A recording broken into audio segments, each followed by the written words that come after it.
Want to make a quick YouTube shorts because I didn't see anybody do it on the G35 2005 sedan base.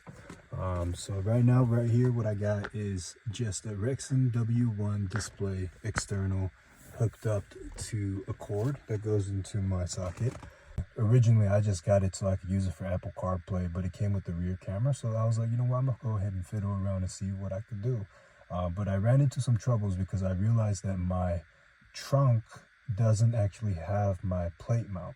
So I had to run the wires on the left hand side and figure out how I could get through the back trunk bracket or whatever you want to call it. But luckily there was a rubber boot that you could channel the wire through. I had to make a little cut insertion to be able to get through it.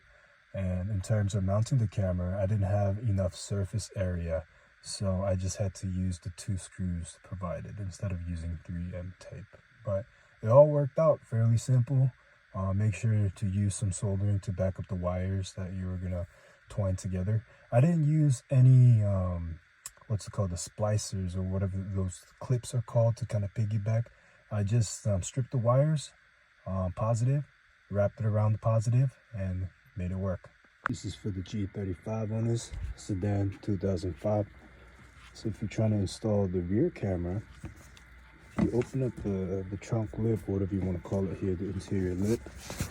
It's going to be a little rubber boot that kind of channels whatever this wire may be. It's probably the license plate lights. So I just kind of like made a little hole and channeled the rear camera wire through here. And right now I'm trying to figure out how I could tuck.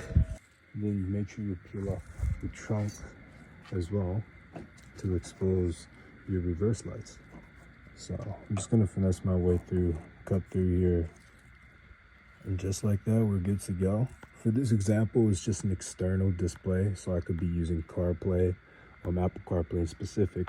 And also, just so you know, most of the time these cars got these plastic trim holders or clips. So just figure out where they all are and take your time. So go get yourself a plastic push clip tool. These are pretty easy to pry them out. Just here to show you that I've successfully piggybacked to the reverse lights. So let's put it on reverse, and it should trigger it.